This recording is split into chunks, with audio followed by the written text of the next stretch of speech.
Carta de Paulo aos Efésios, capítulo 4, a partir do versículo 1, nós vamos até o verso 16.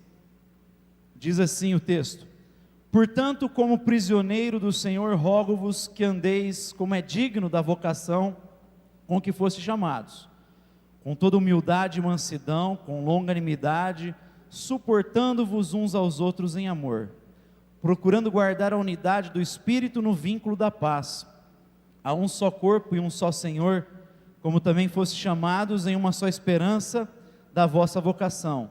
Um só Senhor, uma só fé, um só batismo, um só Deus e Pai de todos, o qual é sobre todos, e por todos e em todos. Mas a graça foi dada a cada um de nós segundo a medida do dom de Cristo.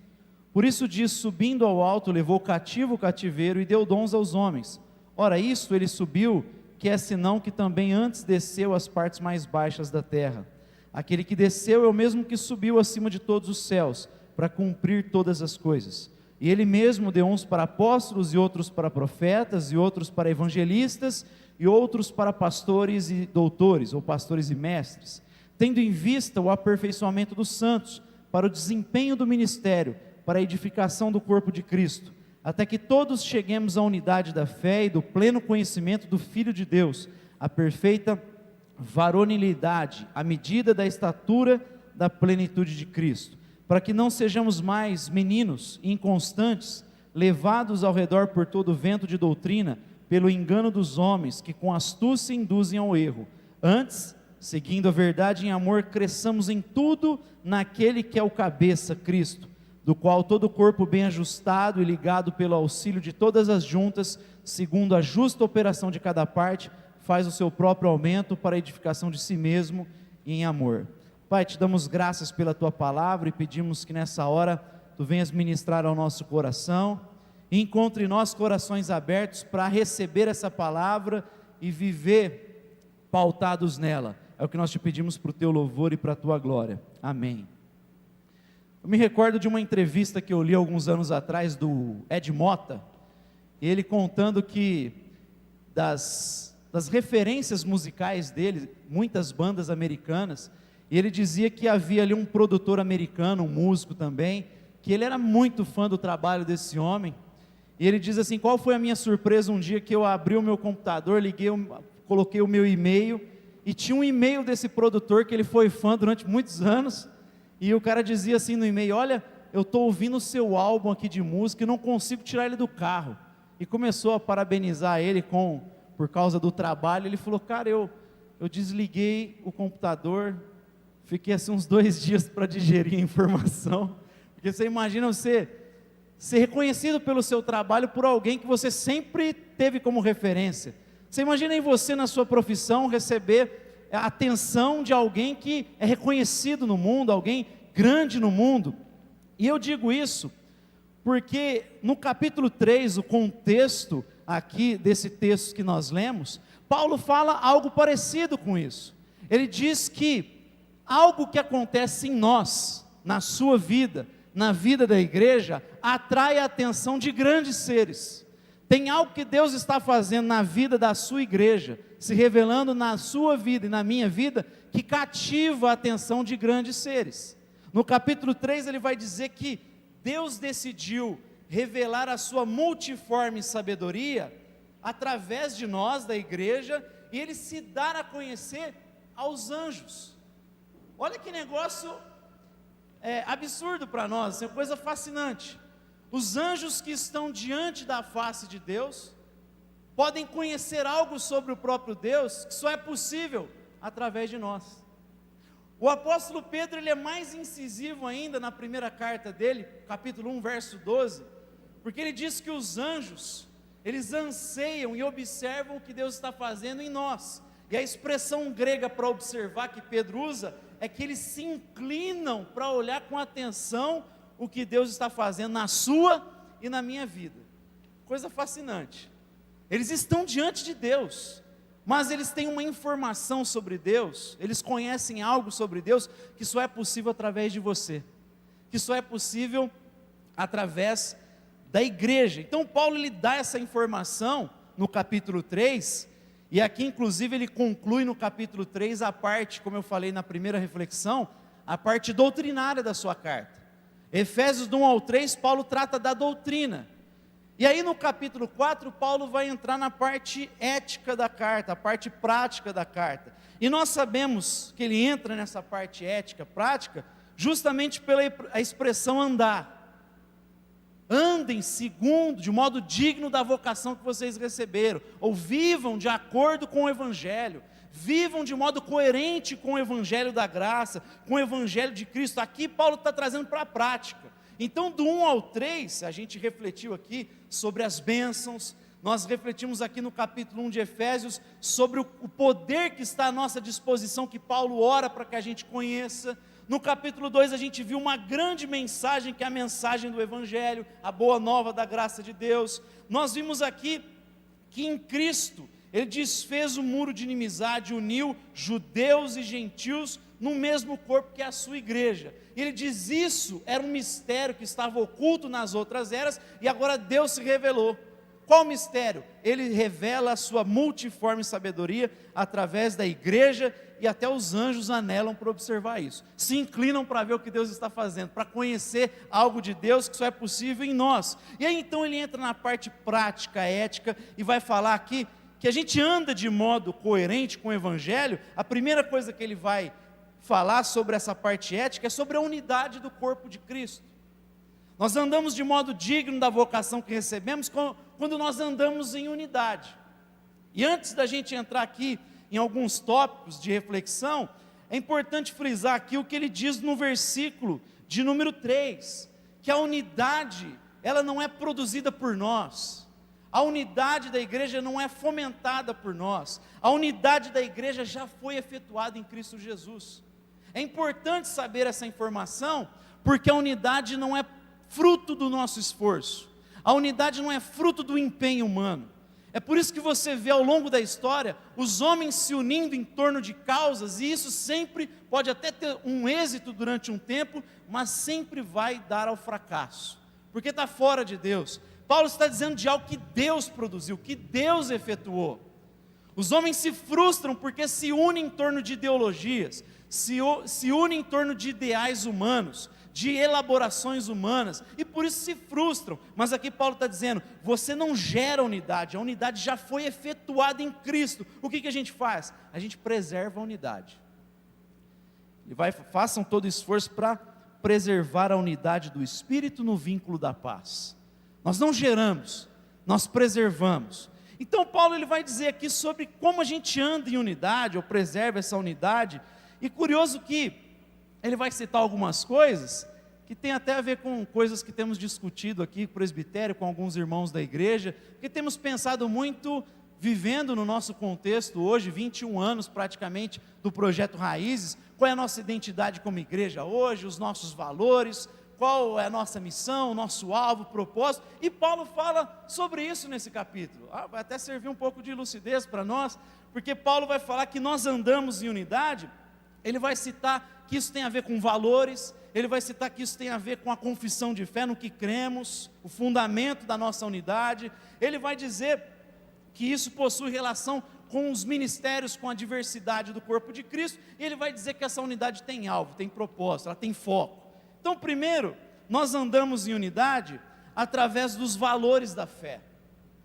Nós andamos em unidade, vivemos em unidade, preservamos a unidade, quando nós aplicamos os valores do Evangelho na nossa caminhada. Quais são os valores dessa igreja que Paulo está citando? Paulo vai dizer que um desses valores, primeiro, é a humildade. Uma das coisas que nós não podemos abrir mão enquanto igreja, para que a gente viva em unidade, é a humildade. Humildade, ela é uma característica, um valor cristão.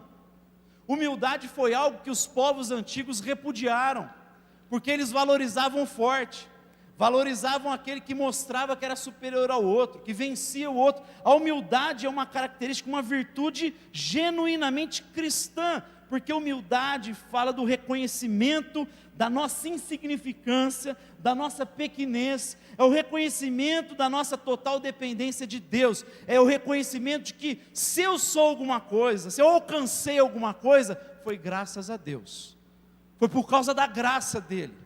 Porque se eu reconheço que tudo que eu conquistei foi por causa da graça, que o que eu sou é por causa da graça, eu nunca vou tratar o outro como inferior a mim mesmo. Porque eu sei que se eu estou de pé é por causa da misericórdia de Deus. Se nós estamos de pé é porque tem um Deus gracioso que te sustenta e que sustenta a minha vida. Isso me faz olhar para o outro, inclusive, e enxergá-lo como sendo superior a mim mesmo.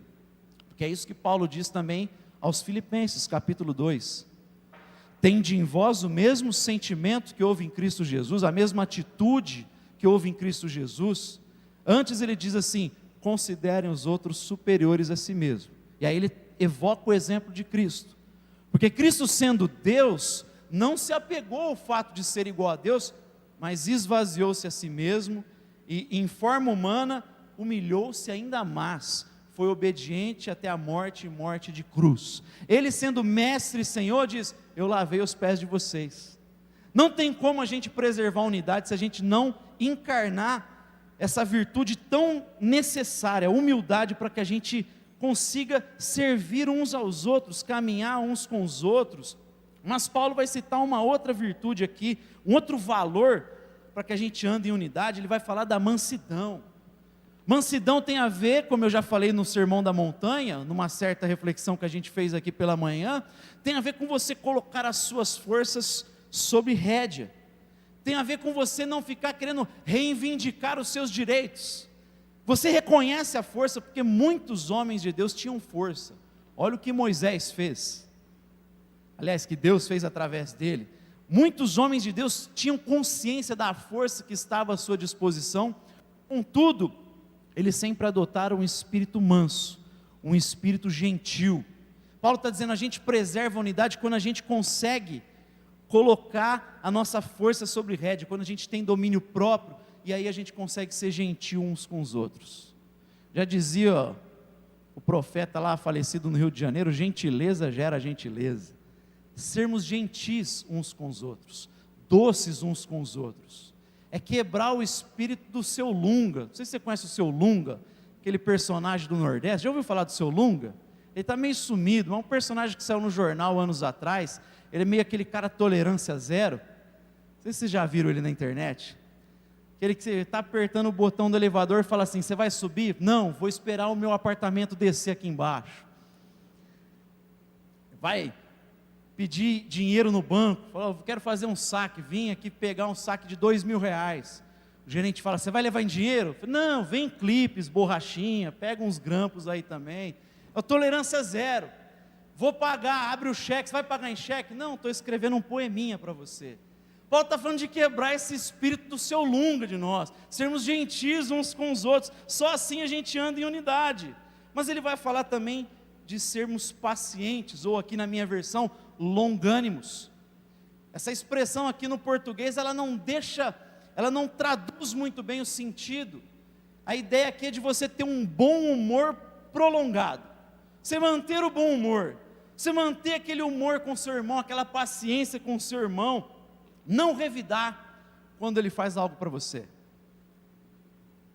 evitar se vingar do outro, você continua paciente, mantém o bom humor prolongado. Mas Paulo vai também falar de um quarto valor aqui, que é de você ser suporte ao seu irmão.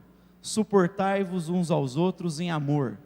E a ideia aqui não é tanto você: meu Deus, eu só suporto esse irmão aqui por causa de Jesus, porque ou vontade de que Deus o leve para o reino eterno.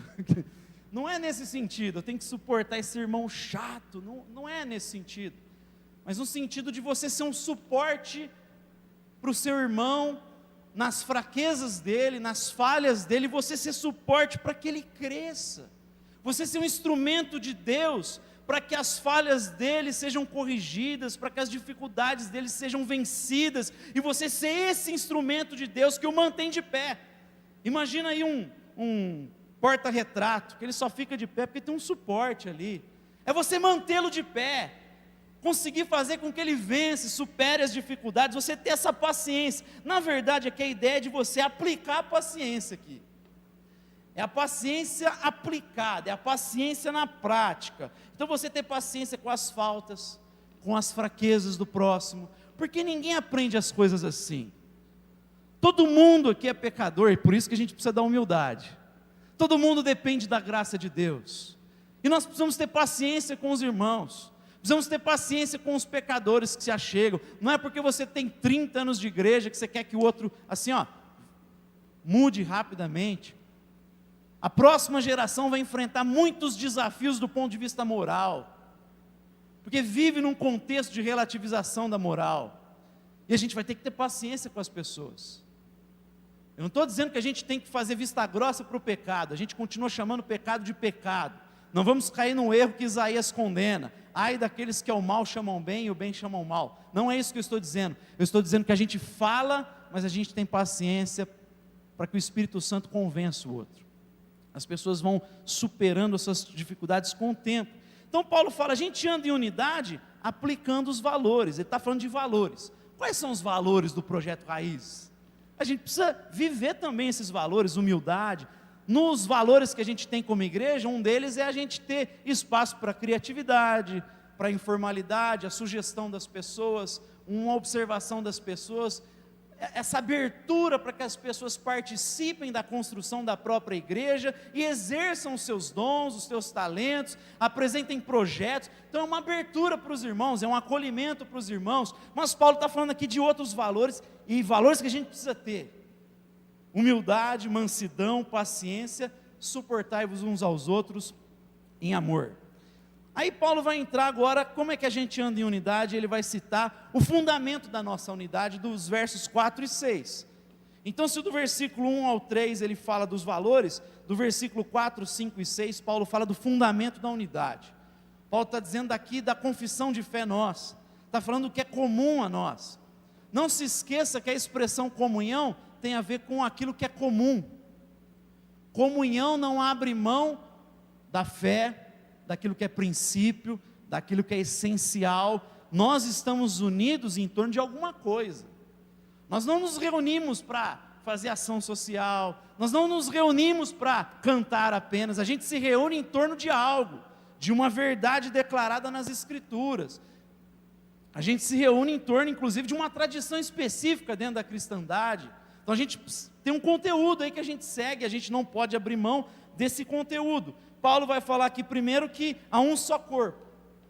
Nós estamos unidos, e uma dessa verdade é que só existe um corpo, que é o corpo de Cristo Jesus. Paulo aqui está falando da igreja mística, corpo de Cristo Jesus. A igreja espalhada pelo mundo. A igreja tanto dos triunfantes que estão diante de Deus, como a igreja militante que está nessa terra, fazendo a obra de Deus ainda. Mas essa igreja que abraça aqui, é grande demais, vai muito além da igreja local, vai muito além das nossas denominações. Essa igreja ampla, invisível, é dessa igreja que Paulo está falando. Um só corpo. Isso aqui faz a gente evitar o sectarismo, achar que o nosso grupinho é o grupo especial, só nós que temos a propriedade de Deus. Faz a gente evitar, inclusive, cair numa ideia de seita, porque as seitas geralmente são assim. Pode ver que a principal característica da seita é que eles se intitulam como a igreja. Nós somos a igreja, só nós temos a revelação. Isso é característica de seita. Paulo está falando para a gente ter um olhar dessa igreja, um só corpo, que é essa igreja espalhada pelo mundo e ao longo da história. Mas ele vai falar de um só Espírito, e esse Espírito é aquele que habita em cada um de nós, em cada crente, que é despertado, que desperta, aliás, cada crente em Jesus Cristo, cada crente ao redor do mundo. Estou falando aqui crente no sentido evangélico, não, estou falando crente em Jesus. Crente, a ideia é que crê em Jesus, no sacrifício de Jesus. Um só Espírito, é o mesmo, que atua nos cristãos e nessa igreja ao redor do mundo. Uma só esperança, a esperança em Cristo, a esperança no retorno de Cristo, a esperança que um dia nós habitaremos novos céus e nova terra, onde habita a justiça. Nós temos essa mesma esperança. Um só Senhor, Cristo, Paulo está dizendo, é o cabeça da igreja, nós somos os membros.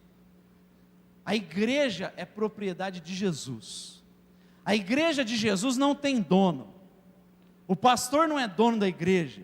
Os membros antigos não são donos da igreja. Cristo é o dono da igreja, Ele é o cabeça da igreja. A igreja precisa se sujeitar a Cristo Jesus, se submeter a Cristo Jesus. Vocês têm o dever de se sujeitar a Cristo, obedecer a Cristo, a ponto de que se um dia eu mesmo vim falar groselha aqui no púlpito, vocês precisam me refutar, precisam me confrontar. Que negócio é esse? Imagina eu chegar aqui falando umas coisas nada a ver com a Bíblia. É obrigação e dever da igreja confrontar o pastor. Não existe dono da igreja, só Cristo é dono da igreja. Isso que Paulo está dizendo, um só Senhor, a igreja pertence a Jesus, uma só fé. E a ideia aqui é de conteúdo doutrinário mesmo, é o que traz o significado da fé cristã, é o conteúdo da fé cristã. A gente não cai nem nesse pluralismo que abraça tudo como verdade, mas a gente continua batendo nos pontos essenciais da fé. No sentido de católicos, no sentido pleno, igreja universal, a igreja toda, nesse sentido todos nós somos católicos. A gente crê na Trindade, nas duas naturezas de Jesus, que eu até citei o exemplo dos ortodoxos na semana passada, na crucificação, morte e ressurreição de Jesus, no retorno de Jesus. Como católico a gente crê tudo isso. E como protestantes a gente tem outras crenças específicas como protestante, que é a autoridade das escrituras acima de tudo, que é a salvação pela graça mediante a fé, e o sacerdócio de todos os crentes. Não existe essa coisa de clero e leigo, no sentido que Deus só usa o clero, só existe um serviço para Deus, que é o serviço que eu faço aqui como pastor, ou que o pessoal aqui com a música. Tudo que você faz é para Deus. O que você faz lá durante a semana é para Deus. Se não for, reveja a sua vida, porque ou a gente serve a Deus ou a gente está servindo um ídolo. Tudo que a gente faz é culto a Deus.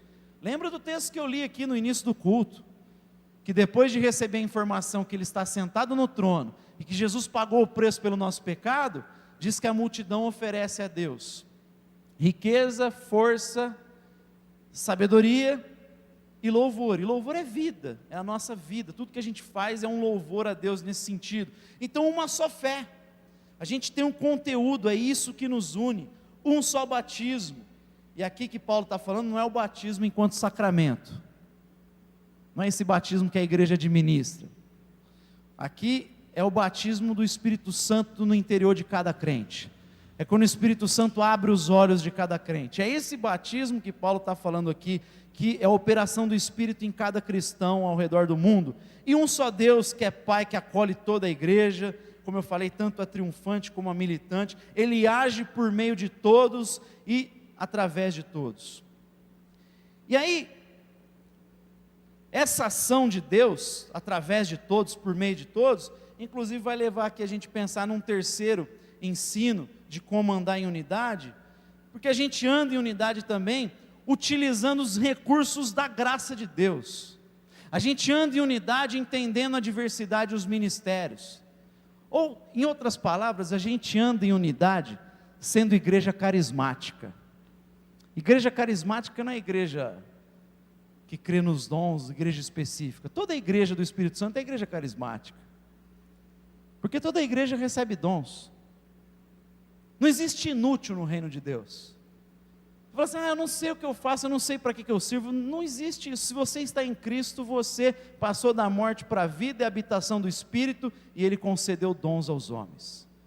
Paulo vai dizer isso aqui, que Jesus destruiu a tirania de Satanás sobre nós, levou cativo o cativeiro, Ele distribuiu os despojos. A ideia aqui, pensa numa guerra, que aquele que vence, pega os despojos e distribui aos seus.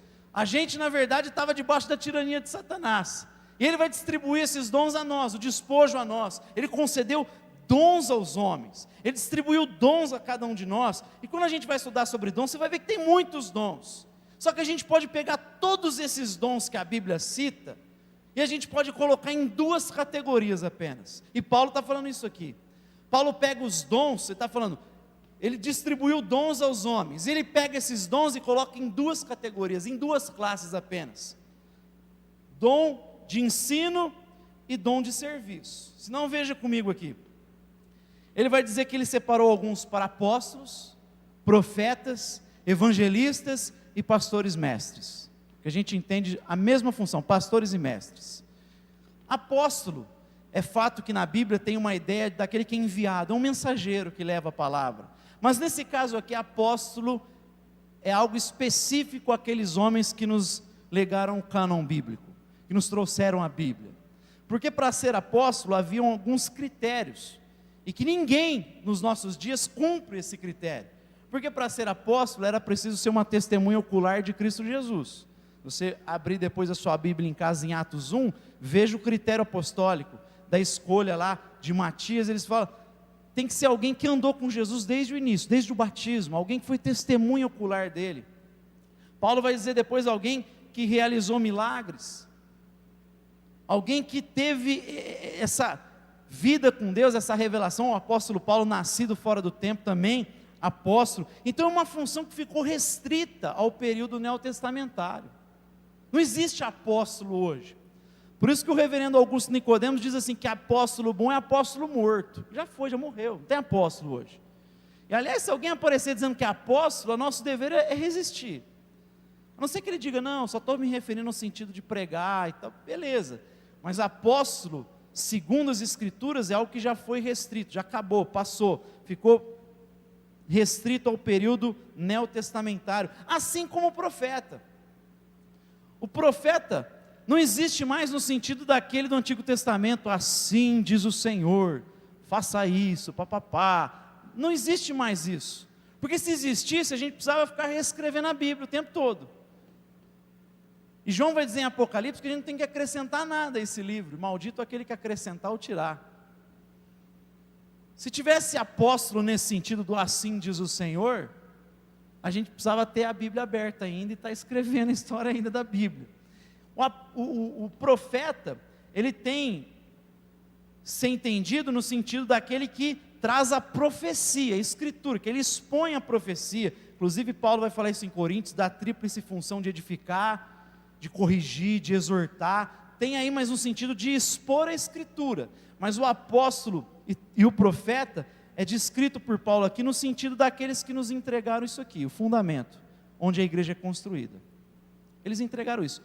Os profetas do antigo, os apóstolos aqui, nos legaram a Bíblia. Deus separou eles especificamente para isso, para fazer isso. E através desse fundamento a gente constrói a igreja. E aí ele vai citar que tem alguns evangelistas, que é aqueles que, a partir do fundamento, saem alegre pregando o evangelho, saem evangelizando. Todos nós somos chamados a evangelizar, mas tem uns caras que têm o dom disso aí. Tem uns caras que é uma coisa fantástica. Tem gente fazendo isso em lugares distantes, tem gente fazendo isso de uma maneira extraordinária. Uma coisa é a gente evangelizando, a outra coisa era o Billy Graham evangelizando, né? Tinha um dos amigos do Billy Graham que ajudava ele, inclusive escrevendo sermões. Ele diz assim que ele pregava o mesmo sermão do Billy Graham, ô Zé, mas ninguém se convertia, não acontecia nada. Aí o Billy Graham pegava o mesmo sermão, convertia um monte de gente. Tem gente que tem esse dom, a gente tem o dever de pregar, mas tem gente que tem esse dom. E aí Paulo vai falar dos pastores e mestres, e a gente entende isso como uma função dupla, porque o pastor, ele vai fazer o trabalho dele a partir da Bíblia. A nossa matéria-prima é a Bíblia. Então assim, como que o pastor corrige, como ele ajuda as pessoas, como ele consola, como ele corrige? Com a palavra. A palavra de Deus é tudo. A palavra de Deus serve para ele alimentar a ovelha, a palavra de Deus serve para ele corrigir como cajado, serve como consolo, aliás, como vara, e serve como consolo também. Então é a palavra. Então não tem como separar o pastor e o mestre, é a mesma coisa. Um pastor que vai cuidar sem conhecimento bíblico, está cuidando a partir de quê? Da cabeça dele? De psicologia, de filosofia? A gente cuida a partir da escritura, então é uma função dupla. Aí olha que curioso, veja comigo o verso, por isso que eu falei de duas classes de dons, que Paulo resume tudo essas duas classes. Veja comigo aí, o versículo de número 11 e 12. Ele deu uns para apóstolos, outros para profetas, outros para evangelistas e outros para pastores e doutores, tendo em vista o quê? O aperfeiçoamento dos santos.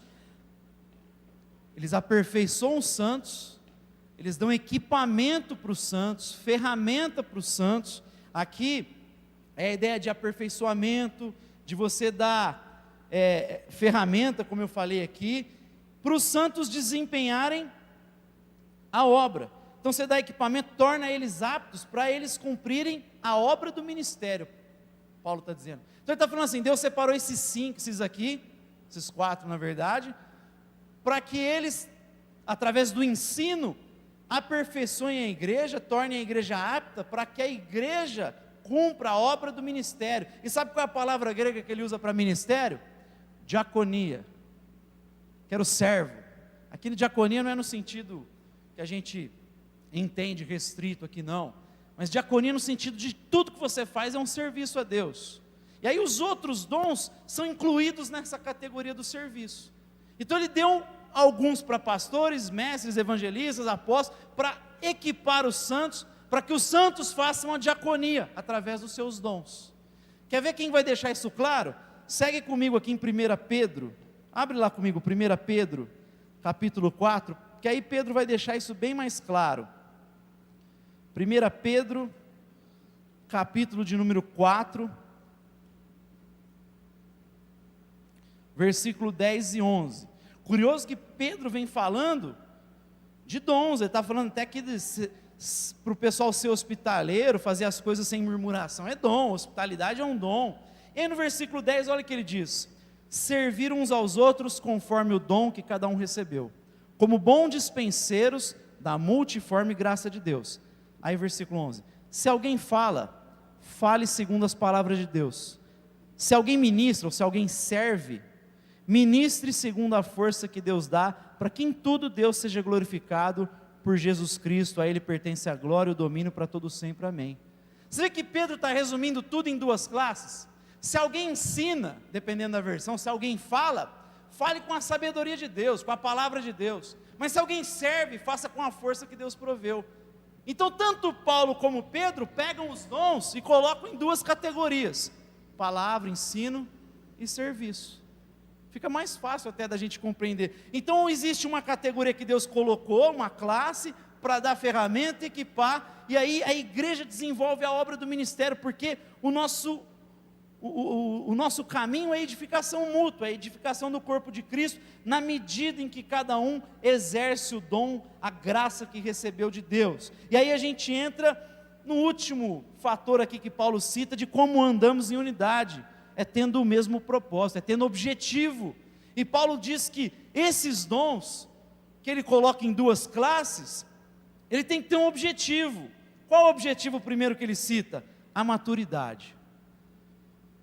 Primeira coisa que Paulo cita aqui, o alvo disso tudo é a maturidade da igreja. Então ele equipou alguns para ensinar da ferramenta, para que os santos cumpram a obra do ministério. Você vai reparar isso que eu estou dizendo pelas expressões para. Então ele fez esses para isso, para que esses façam isso também.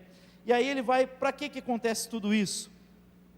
Até que todos, primeiro para a edificação do corpo de Cristo, final do verso 12, versículo 13, até que todos cheguemos à unidade da fé e do pleno conhecimento do Filho de Deus, a perfeita varonilidade, à medida da estatura da plenitude de Cristo. Maturidade. O grande alvo da igreja é a maturidade. O grande propósito nosso aqui é sermos como Jesus de Nazaré. Você quer resumir a vida cristã? É ser como Jesus de Nazaré, já diria o John Stott. Para isso existe uma palavra fazendo referência ao passado, um versículo falando sobre isso.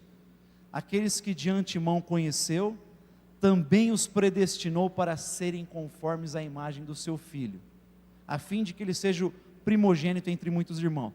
Então tem um plano de antemão para que a gente fosse ser humano como Jesus de Nazaré. Mas aí tem um outro versículo em Coríntios que vai falar assim, que nós estamos sendo renovados dia após dia, de glória em glória, é presente. Deus está trabalhando na nossa vida para nos mudar. E João vai dizer na sua carta, um dia seremos como Ele é.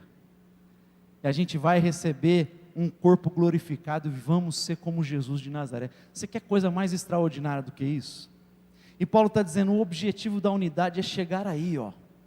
a maturidade, você ser maduro, você refletir o caráter de Jesus de Nazaré. Esse é o objetivo, primeiro objetivo que ele cita. Segundo objetivo da unidade, firmeza, que a igreja tenha firmeza, estabilidade. Por quê? Que a gente não tem que ser mais levado para lá e para cá por todo vento de doutrina, não ser mais ingênuo como criança, que fica enfeitiçado com um discursinho novo e fala, ai que legal, e abandona as escrituras, abandona o conteúdo que ele já tinha falado aqui, no segundo ponto, fundamento da unidade. Então o objetivo é você ser firme, não ser levado por todo vento de doutrina, pela astúcia e esperteza dos homens.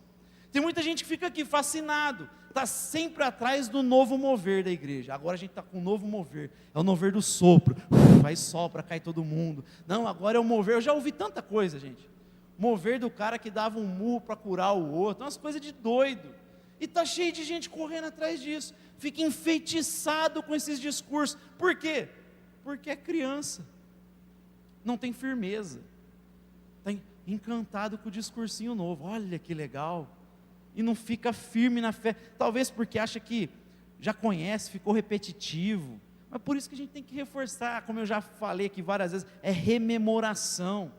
A Bíblia precisa ser repetida para nós mesmos, para que a gente se convença da verdade dia após dia. A gente é sujeito a esquecer por causa do pecado, a gente é sujeito a ficar fascinado com os prazeres desse mundo. Então, firmeza, o objetivo da unidade, ande em unidade, para que vocês sejam maduros e para que vocês sejam firmes. E aí ele vai falar o terceiro foco aqui, que é para que a gente siga a verdade em amor.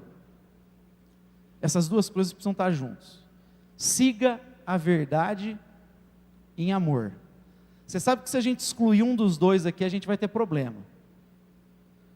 Tem muita gente que fala da verdade, a verdade, mas é inflexível, é duro, é rígido. É gente que fere com a verdade. Não, mas é a verdade, e fere o outro, porque não tem amor nenhum, não tem consideração nenhuma. Mas tem muita gente que tem amor, mas não tem verdade, é outro problema. Porque a gente só usa o amor e vai acolhendo todo mundo, porque a gente não tem verdade mais, chutou, abraça tudo, aceita tudo. As duas coisas têm problema. Esse sujeito aqui pode ficar um fariseu, um fanático, sai batendo e machucando as pessoas pelo caminho, um legalista. Do outro lado, ele pode ser uma pessoa negligente com as coisas de Deus, faz as coisas sem zelo, despreza os caminhos de Deus, e aquilo que vai trazer, de fato, cura para as pessoas. Porque esse papo de amor que despreza a verdade não cura ninguém, viu gente? Amor não é sentimento, amor é ação. Se eu estou falando em nome do amor e excluo a verdade, você não vai curar ninguém. As pessoas precisam da verdade, mas precisam do amor também.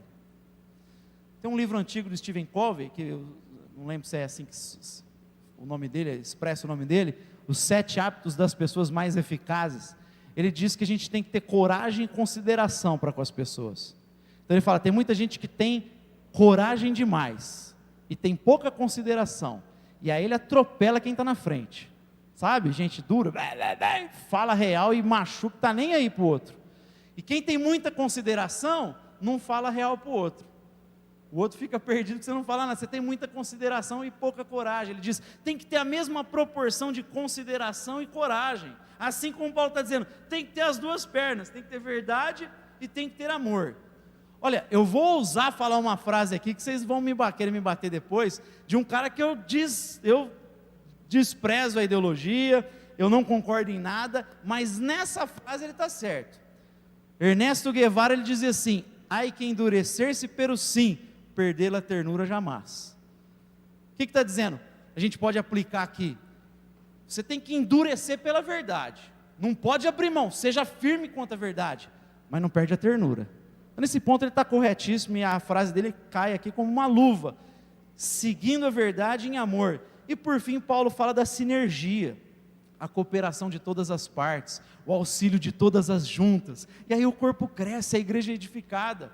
Qual que é o foco da unidade? Maturidade, firmeza, seguir a verdade em amor e sinergia, cooperação do corpo de Cristo, é cada um desempenhando a sua função para a honra e glória de Deus.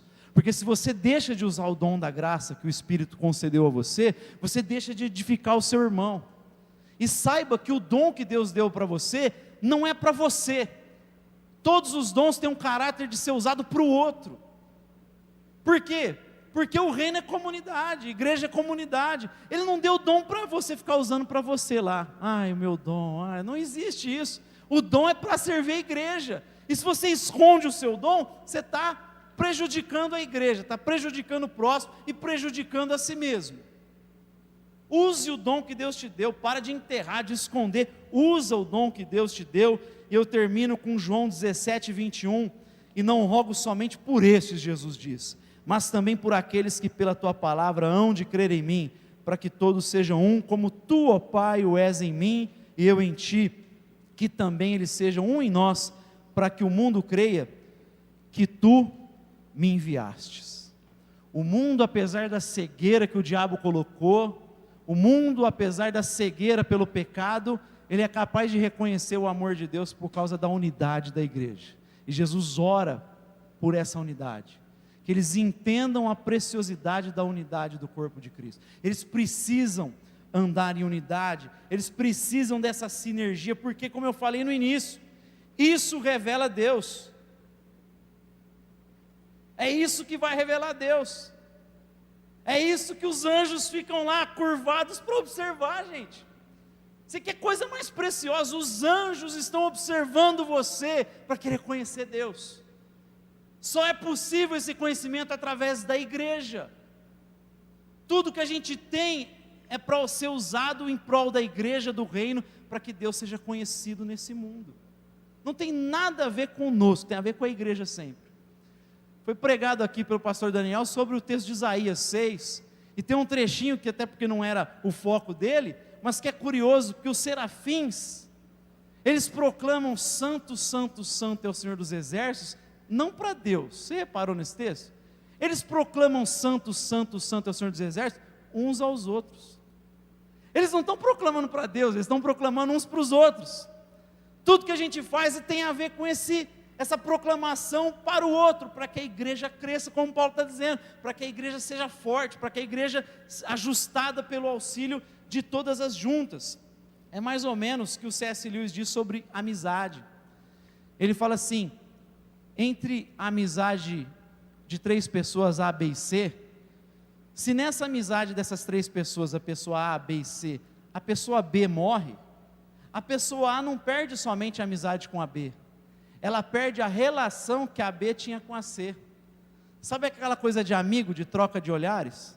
Você já dá risada, porque já tem um histórico. Sexta-feira a gente estava junto lá, o Lucas, o Igor, na casa da Bárbara, a gente batendo papo, e aí o Lucas contou uma piada lá que a Lê ficamos boiando, mas falou: isso é coisa de contexto, isso é piada interna, como a gente fala.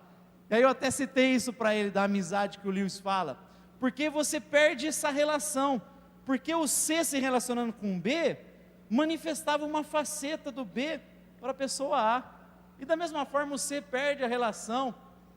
Quando nós nos reunimos, a gente manifesta a nossa percepção de Deus, a nossa relação com Deus também. Por isso que a igreja é enriquecida, porque não tem só a manifestação de um sobre Deus, tem a manifestação do Levi sobre Deus, do Zema sobre Deus, do Everton sobre Deus, do Moisés sobre Deus, do Joel sobre Deus, e aí a gente fica com um conhecimento bem grande sobre Deus, porque todo mundo vai trazendo percepções, relação, graça, carisma de Deus, e isso faz a gente crescer, amém?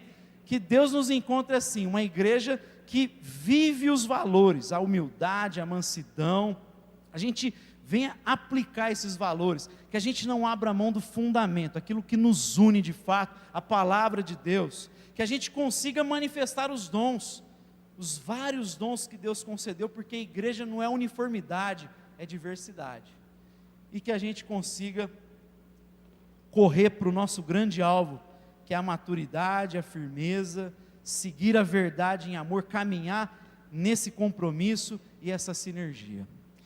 Pai, nós te damos graças